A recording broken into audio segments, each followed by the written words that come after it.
श्रीहनुमत्स्तोत्रम् नमामि दूतं रामस्य सुखदं च सुरद्रुमं पीनवृत्तमहाबाहुं सर्वशत्रुनिबर्हणं नानारत्नसमायुक्ता कुण्डलादिविभूषितं सर्वदाभीष्टदातारं सतां वै दृढमावहे वासिनं चक्रतीर्थस्य दक्षिणस्थगिरौ सदा तुङ्गाम्भोधितरङ्गस्य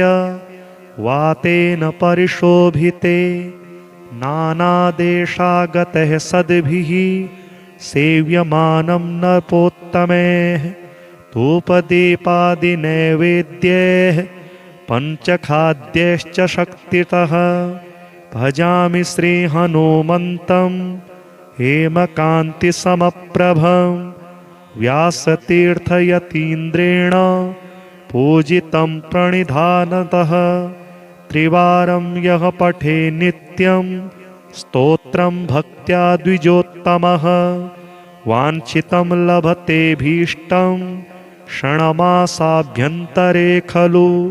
पुत्रार्थी लभते पुत्रं यशोर्थी लभते यशः विद्यार्थी लभते विद्यां धनार्थी लभते धनं सर्वथा मास्तु सन्देहो हरिः साक्षी जगत्पतिः यः करोत्यत्र सन्देहं स याति निरयं ध्रुवं नमामि दूतं रामस्य सुखदं च सुरद्रुमं पीनवृत्तमहाबाहुं सर्वशत्रुनिबर्हणं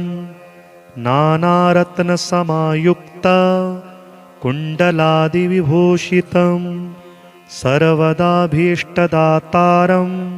सतां वै दृढमावहे वासिनं चक्रतीर्थस्य दक्षिणस्थगिरौ सदा तुङ्गाम्भोधितरङ्गस्य वातेन परिशोभिते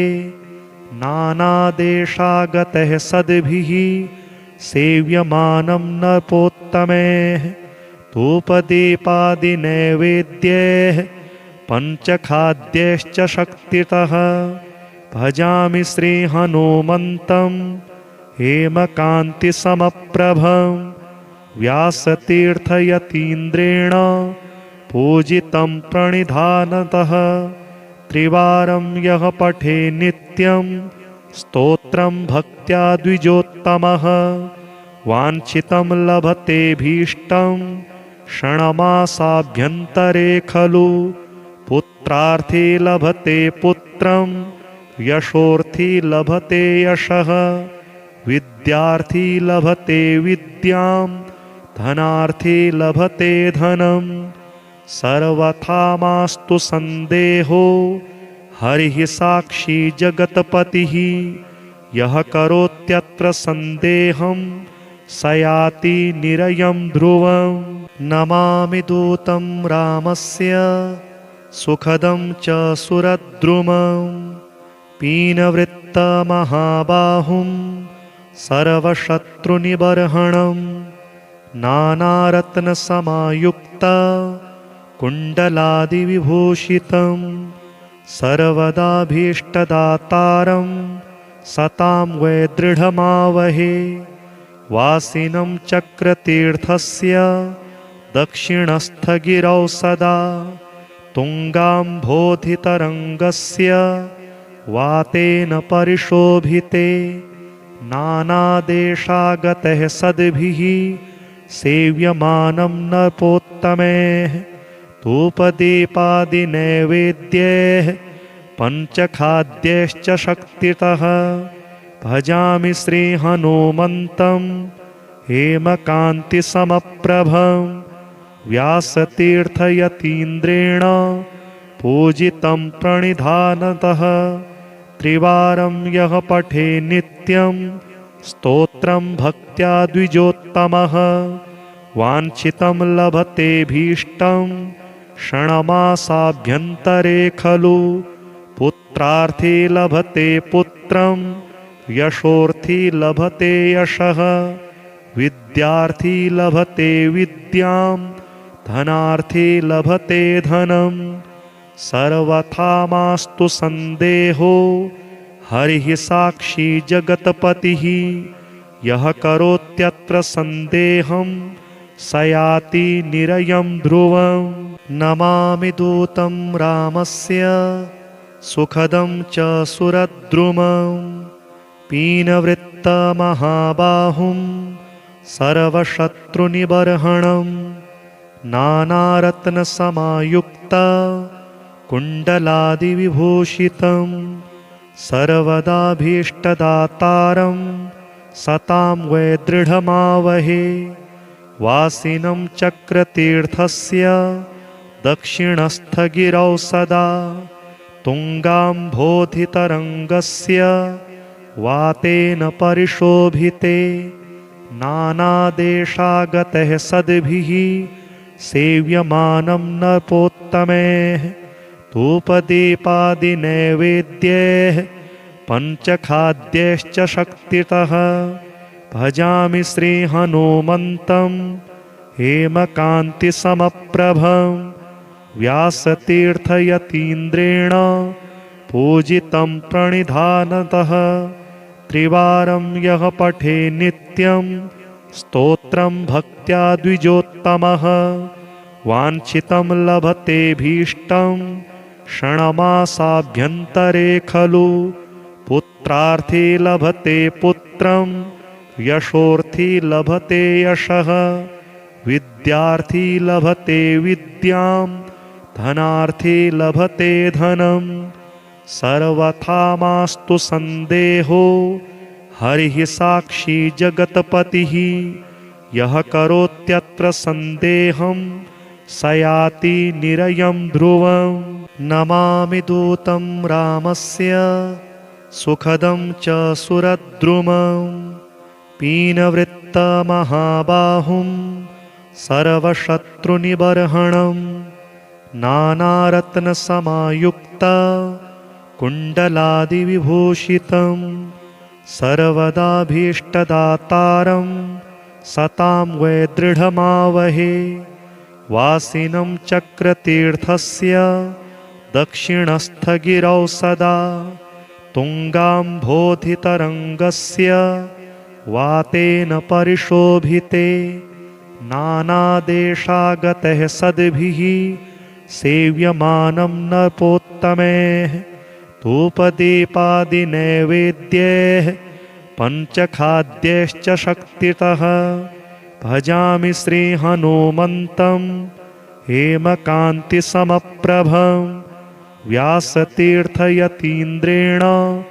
पूजितं प्रणिधानतः त्रिवारं यः पठे नित्यं स्तोत्रं भक्त्या द्विजोत्तमः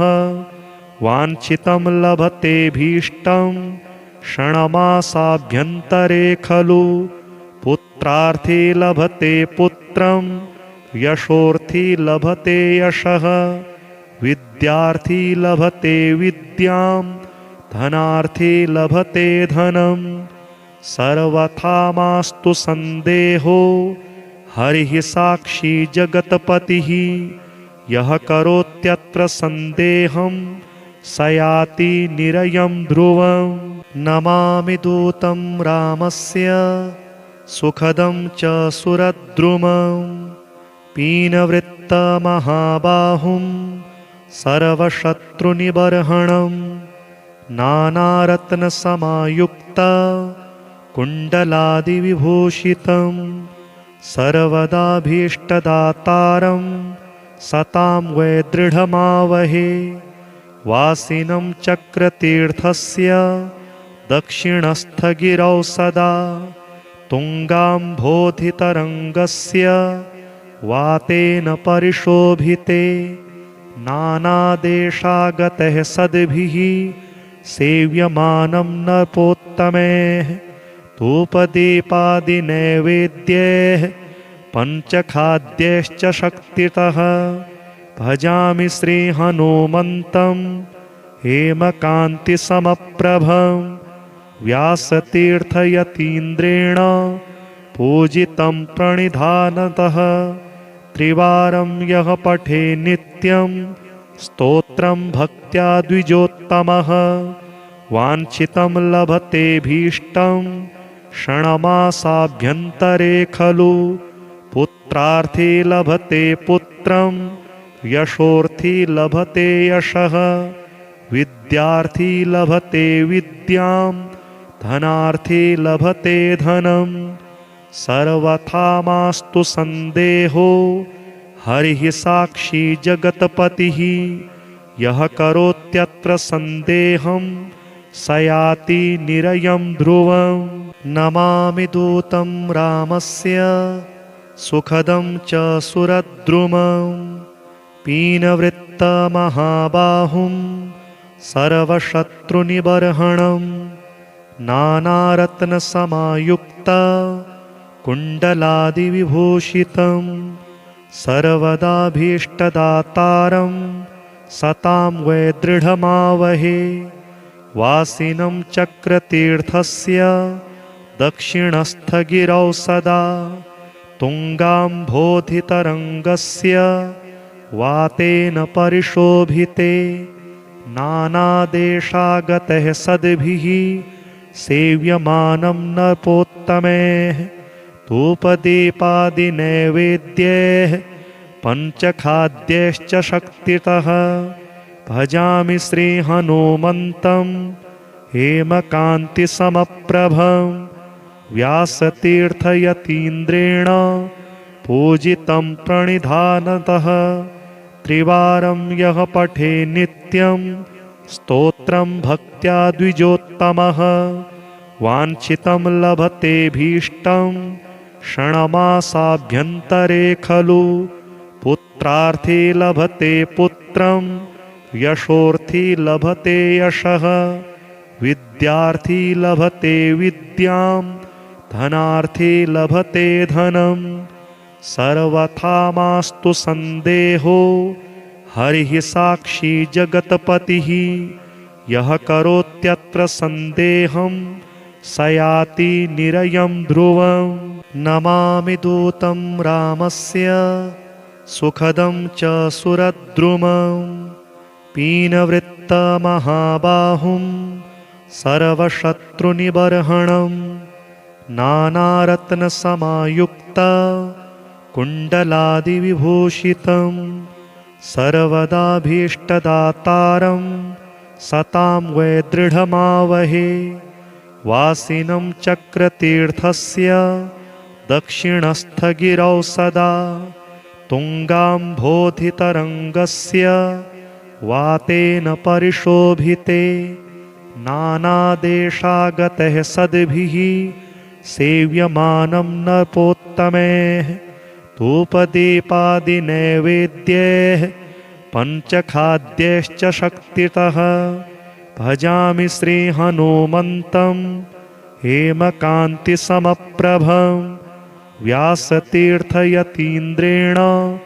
पूजितं प्रणिधानतः त्रिवारं यः पठे नित्यं स्तोत्रं भक्त्या द्विजोत्तमः वाञ्छितं लभतेऽभीष्टं क्षणमासाभ्यन्तरे खलु पुत्रार्थी लभते पुत्रं यशोर्थी लभते यशः विद्यार्थी लभते विद्यां धनार्थी लभते धनं सर्वथा मास्तु संदेहो हरिः साक्षी जगत्पतिः यः करोत्यत्र संदेहं स याति निरयं ध्रुवं नमामि दूतं रामस्य सुखदं च सुरद्रुमं पीनवृत्तमहाबाहुं सर्वशत्रुनिबर्हणं नानारत्नसमायुक्ता कुण्डलादिविभूषितं सर्वदाभीष्टदातारं सतां वै दृढमावहे वासिनं चक्रतीर्थस्य दक्षिणस्थगिरौ सदा तुङ्गाम्भोधितरङ्गस्य वातेन परिशोभिते नानादेशागतः सद्भिः सेव्यमानं नृपोत्तमैः धूपदीपादिनैवेद्यैः पञ्चखाद्यैश्च शक्तितः भजामि श्रीहनुमन्तं हेमकान्तिसमप्रभं व्यासतीर्थयतीन्द्रेण पूजितं प्रणिधानतः त्रिवारं यः पठे नित्यं स्तोत्रं भक्त्या द्विजोत्तमः वाञ्छितं लभतेऽभीष्टं क्षणमासाभ्यन्तरे खलु पुत्रार्थी लभते पुत्रं यशोर्थी लभते यशः विद्यार्थी लभते विद्यां धनार्थी लभते धनं सर्वथा मास्तु सन्देहो हरिः साक्षी जगत्पतिः यः करोत्यत्र सन्देहं स याति निरयं ध्रुवं नमामि दूतं रामस्य सुखदं च सुरद्रुमं पीनवृत्तमहाबाहुं सर्वशत्रुनिबर्हणं नानारत्नसमायुक्त कुण्डलादिविभूषितं सर्वदाभीष्टदातारं सतां वै दृढमावहे वासिनं चक्रतीर्थस्य दक्षिणस्थगिरौ सदा तुङ्गाम्भोधितरङ्गस्य वातेन परिशोभिते नानादेशागतः सद्भिः सेव्यमानं नृपोत्तमैः धूपदीपादिनैवेद्यैः पञ्चखाद्यैश्च शक्तितः भजामि श्रीहनुमन्तं हेमकान्तिसमप्रभं व्यासतीर्थयतीन्द्रेण पूजितं प्रणिधानतः त्रिवारं यः पठे नित्यं स्तोत्रं भक्त्या द्विजोत्तमः वाञ्छितं लभतेऽभीष्टं क्षणमासाभ्यन्तरे खलु पुत्रार्थी लभते पुत्रं यशोर्थी लभते यशः विद्यार्थी लभते विद्यां धनार्थी लभते धनं सर्वथा मास्तु सन्देहो हरिः साक्षी जगत्पतिः यः करोत्यत्र सन्देहं स याति निरयं ध्रुवं नमामि दूतं रामस्य सुखदं च सुरद्रुमं पीनवृत्तमहाबाहुं सर्वशत्रुनिबर्हणं नानारत्नसमायुक्त कुण्डलादिविभूषितं सर्वदाभीष्टदातारं सतां वै दृढमावहे वासिनं चक्रतीर्थस्य दक्षिणस्थगिरौ सदा तुङ्गाम्भोधितरङ्गस्य वातेन परिशोभिते नानादेशागतः सद्भिः सेव्यमानं नृपोत्तमैः धूपदीपादिनैवेद्यैः पञ्चखाद्यैश्च शक्तितः भजामि श्रीहनुमन्तं हेमकान्तिसमप्रभं व्यासतीर्थयतीन्द्रेण पूजितं प्रणिधानतः त्रिवारं यः पठे नित्यं स्तोत्रं भक्त्या द्विजोत्तमः वाञ्छितं लभतेऽभीष्टं क्षणमासाभ्यन्तरे खलु पुत्रार्थी लभते पुत्रं यशोर्थी लभते यशः विद्यार्थी लभते विद्यां धनार्थी लभते धनं सर्वथा मास्तु सन्देहो हरिः साक्षी जगत्पतिः यः करोत्यत्र सन्देहं स याति निरयं ध्रुवं नमामि दूतं रामस्य सुखदं च सुरद्रुमं पीनवृत्तमहाबाहुं सर्वशत्रुनिबर्हणं नानारत्नसमायुक्ता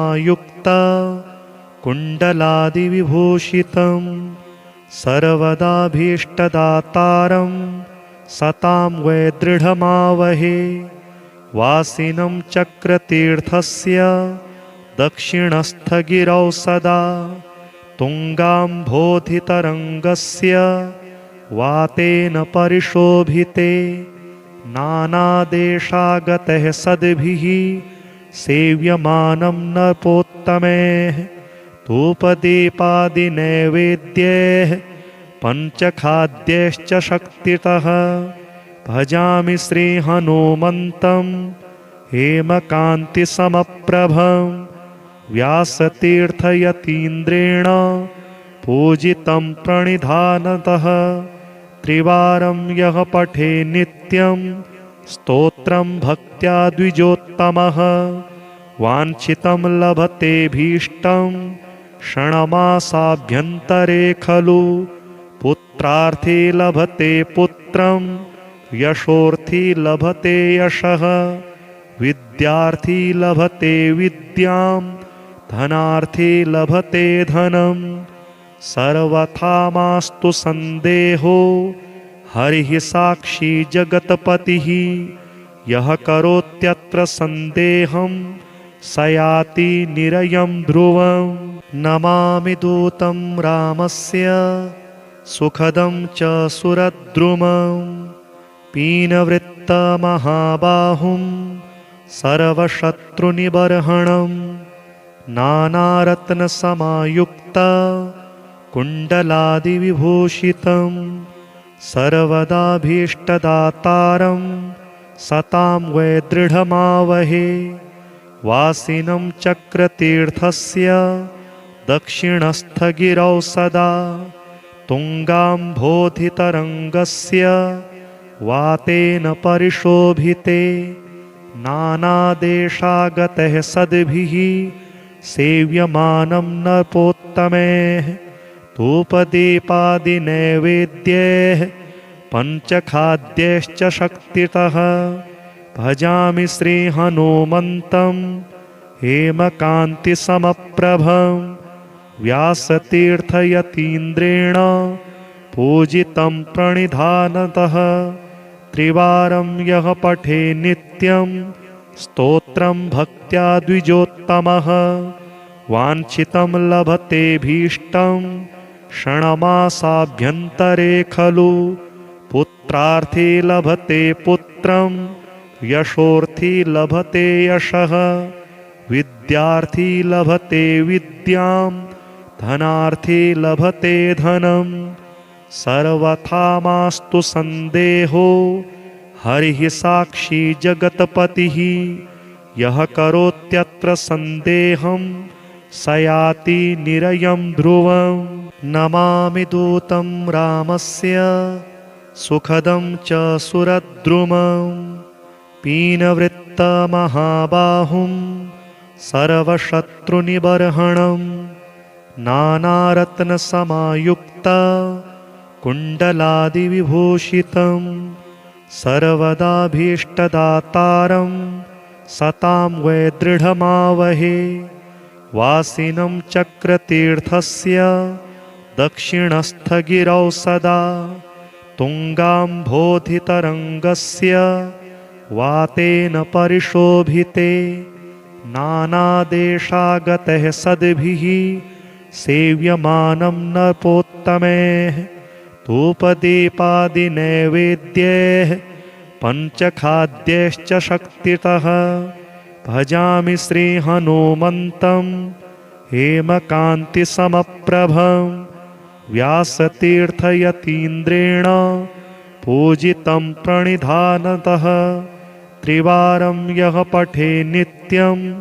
स्तोत्रं भक्त्या द्विजोत्तमः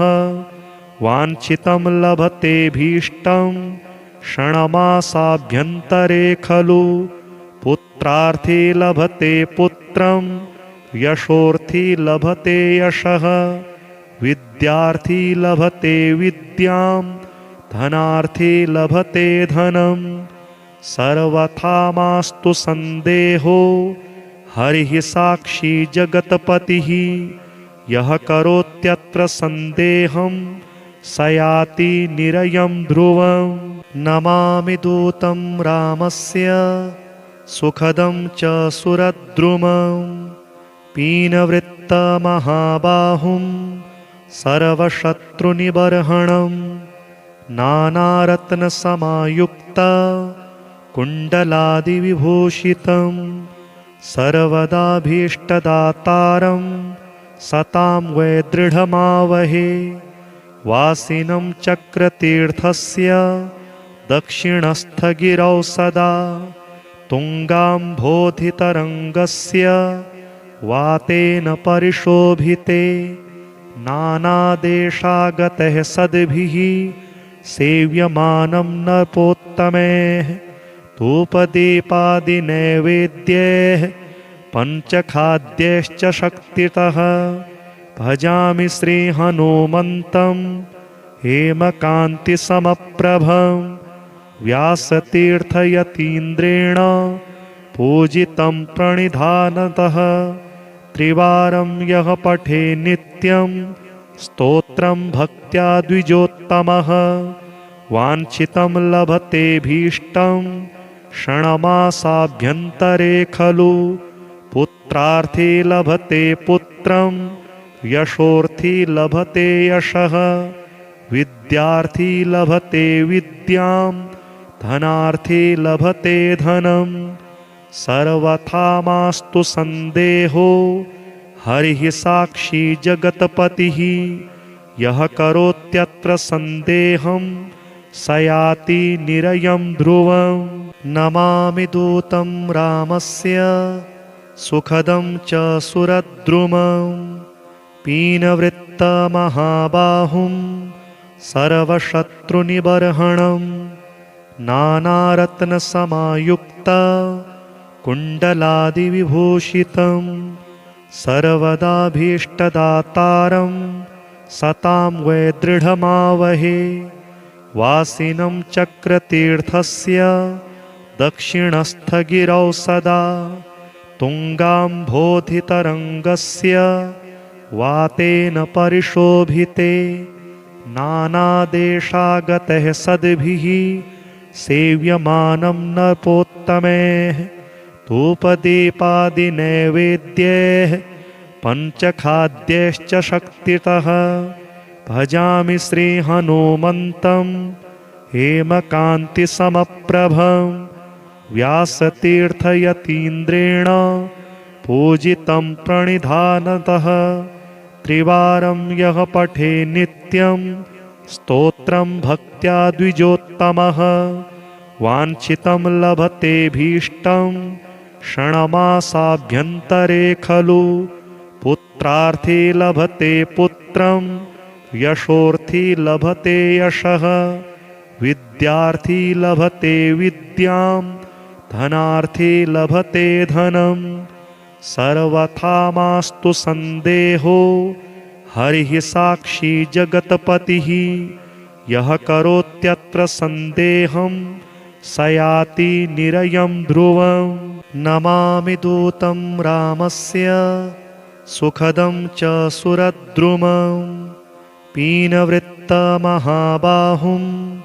सर्वशत्रुनिबर्हणं नानारत्नसमायुक्ता कुण्डलादिविभूषितं सर्वदाभीष्टदातारं सतां वै दृढमावहे वासिनं चक्रतीर्थस्य दक्षिणस्थगिरौ सदा तुङ्गाम्भोधितरङ्गस्य वातेन परिशोभिते नानादेशागतः सद्भिः सेव्यमानं नृपोत्तमैः धूपदीपादिनैवेद्यैः पञ्चखाद्यैश्च शक्तितः भजामि श्रीहनुमन्तं हेमकान्तिसमप्रभं व्यासतीर्थयतीन्द्रेण पूजितं प्रणिधानतः त्रिवारं यः पठे नित्यं स्तोत्रं भक्त्या द्विजोत्तमः वाञ्छितं लभतेऽभीष्टं क्षणमासाभ्यन्तरे खलु पुत्रार्थी लभते पुत्रं यशोर्थी लभते यशः विद्यार्थी लभते विद्यां धनार्थी लभते धनं सर्वथा मास्तु संदेहो हरिः साक्षी जगत्पतिः यः करोत्यत्र सन्देहं स याति निरयं ध्रुवम् नमामि दूतं रामस्य सुखदं च सुरद्रुमं पीनवृत्तमहाबाहुं सर्वशत्रुनिबर्हणं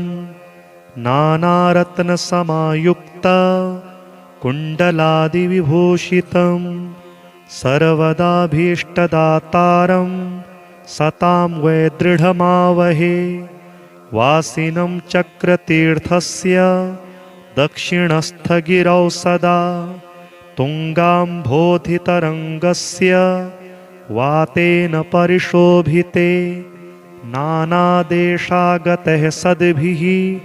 सेव्यमानं नृपोत्तमैः धूपदीपादिनैवेद्यैः पञ्चखाद्यैश्च शक्तितः भजामि श्रीहनुमन्तं हेमकान्तिसमप्रभं व्यासतीर्थयतीन्द्रेण पूजितं प्रणिधानतः त्रिवारं यः पठे नित्यं स्तोत्रं भक्त्या द्विजोत्तमः वाञ्छितं लभतेऽभीष्टं क्षणमासाभ्यन्तरे खलु पुत्रार्थी लभते पुत्रं यशोर्थी लभते यशः विद्यार्थी लभते विद्यां धनार्थी लभते धनं